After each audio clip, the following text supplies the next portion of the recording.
Next week, we witness some remarkable scenes in Italy as an attempt is made on the world record for the largest football match ever played. And the off-the-pitch battle being waged by the Brazilian in Peru as he comes to terms with the knowledge that he's carrying the HIV virus. See you then.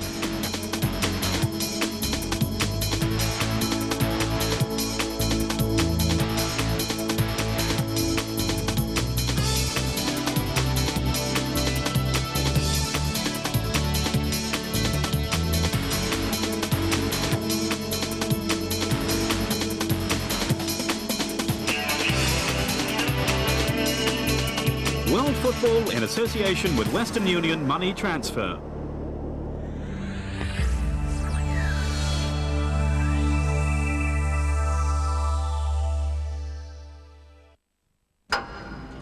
Now, the up-to-date bulletin with a word on all the night's latest national and international events. The ITV News Headlines.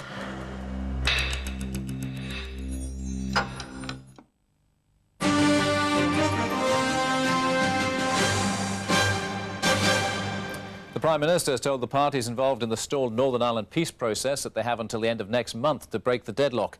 Downing Street said the deadline of June the 30th was absolute, though it gave no hint of what would happen if the deadline was missed. NATO's Supreme Commander says its bombing campaign in Kosovo will be intensified despite the risk to civilians. It follows NATO's admission that it did attack the village of Korisha. It claims the village was an army camp and a legitimate target, but the Serbs say dozens of civilians were killed in the raid. NATO says they were being used as a human shield. President Boris Yeltsin has survived an attempt to oust him from office. Members of the Russian parliament tried and failed to muster enough votes to have him impeached. Communist MPs had accused Mr. Yeltsin of destroying the Soviet Union and starting the war in Chechnya. Oliver Reed has been buried within sight of his favourite pub in Churchtown in County Cork. The actor died 2 weeks ago after having a heart attack at a bar in Malta. South Africa have got off to a winning start in the Cricket World Cup, beating India by 4 wickets at Hove. South Africa reached their target of 254 with 2 overs to spare. Meanwhile, at Taunton, Zimbabwe beat Kenya by 5 wickets. England play Kenya next week. Well, that's it for now. I'll be back with the ITV Morning News at 5:30.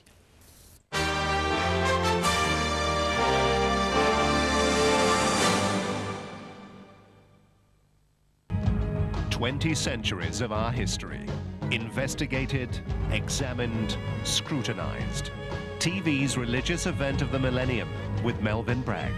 2,000 years of Christianity. Uncovered.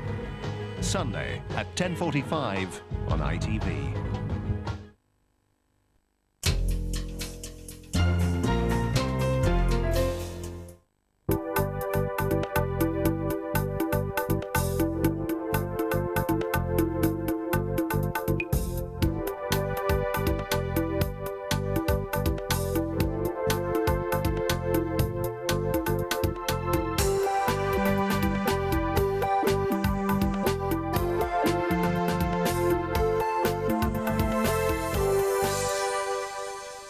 You're watching Jobfinder. Good morning.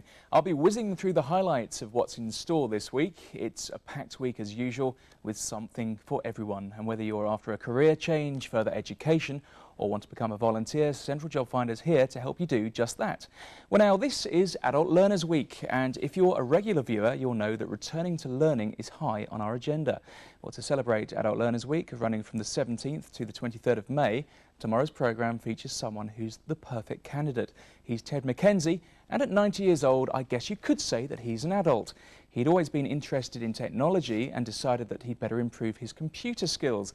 Well, Ted did this by attending 120 hours of training at Swindon College. He completed the course with flying colours, and in recognition of his achievement, he became the very first recipient of the Swindon College Super Award for Lifelong Learning.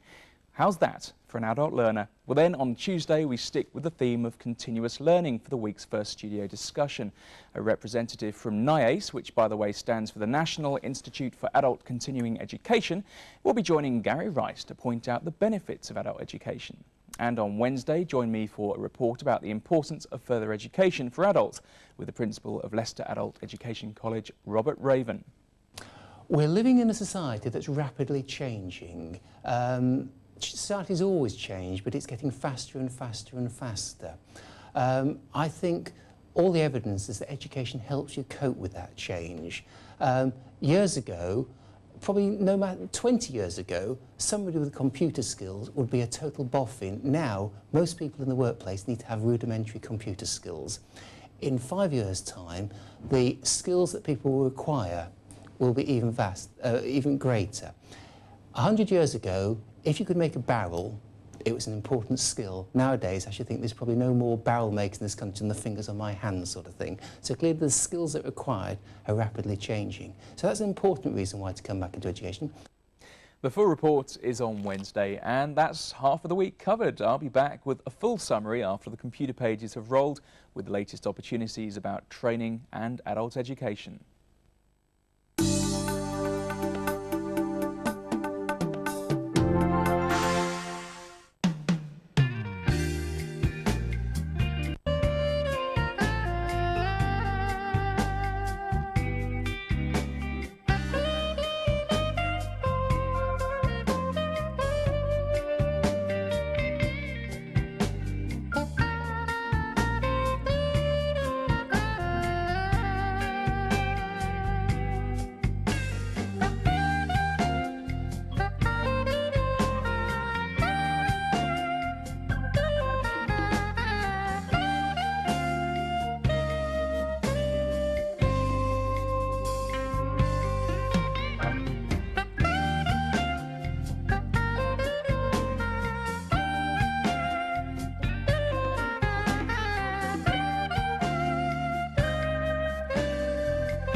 Hello and welcome to Jobfinder, Central's programme focusing on issues relating to working, learning and volunteering. The job vacancies will be on your screen from Monday through to Friday. But now it's Adult Learners Week from the 17th to the 23rd of May, so this week's programmes are geared to highlight the issues for we grown-ups. And there are a lot of adult learners out there, so whether you are one, want to be one, or just want to know what it's all about, well then stay tuned. I'll be bringing you a summary of the week ahead on Jobfinder, and we start with this man. He's Ted Mackenzie, and at the ripe old age of 90, I guess you could say that he's an adult. He's always been interested in technology, and he decided that he'd better improve his computer skills. He did this by attending 120 hours of training at Swindon College. Ted completed the course with flying colours, and in recognition of his achievements, he became the very first recipient of the Swindon College Super Award for Lifelong Learning. And we stick with the theme of continuous learning for the week's first studio discussion. On Tuesday, a representative from NIACE, which stands for the National Institute for Adult Continuing Education, will be joining Gary Rice to point out the benefits of adult education. And on Wednesday, join me for a report about the importance of further education for adults with the principal of Leicester Adult Education College, Robert Raven. We're living in a society that's rapidly changing. Society's always changed, but it's getting faster and faster and faster. I think all the evidence is that education helps you cope with that change. Years ago, probably no matter 20 years ago, somebody with computer skills would be a total boffin. Now, most people in the workplace need to have rudimentary computer skills. In 5 years' time, the skills that people will require will be even greater. 100 years ago, if you could make a barrel, it was an important skill. Nowadays, I should think there's probably no more barrel makers in this country than the fingers on my hands sort of thing. So clearly the skills that are required are rapidly changing. So that's an important reason why to come back into education. The full report is on Wednesday, and regular viewers will know that a large proportion of Jobfinder is the computer tech service. With a range of job vacancies and training options from around the region, you're spoilt for choice. On Thursday, Jackie Melbourne will bring you an update about the Jobfinder computer pages. And then join me on Friday for a discussion about the male workforce and how they can be helped to improve their personal and professional development.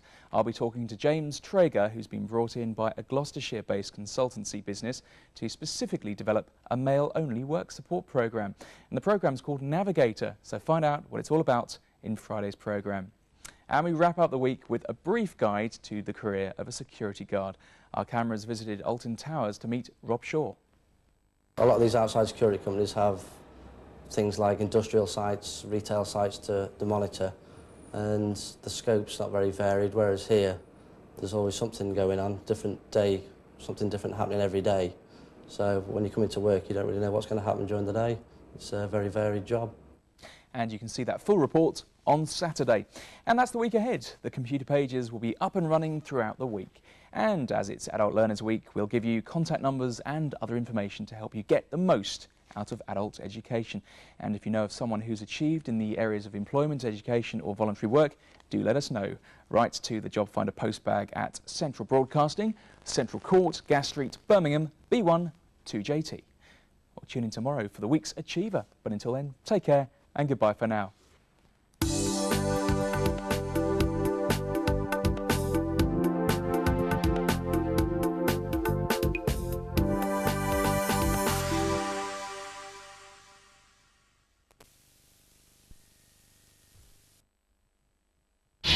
If you knew a man was innocent, Fiction isn't the killer! a man suspected of serial murder, I want to find out who did this. even if everyone believed his guilt, Legend did this. how far would you go to prove them wrong?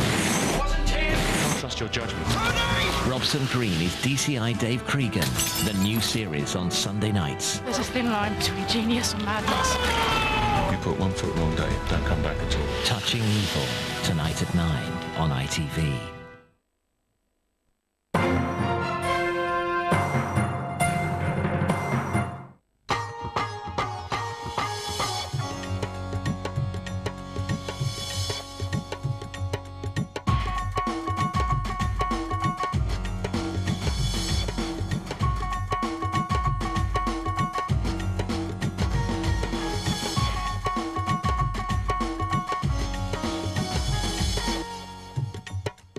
Today, Spotlight Asia comes from the heart of India, in villages in the scrubland beyond Hyderabad in Andhra Pradesh,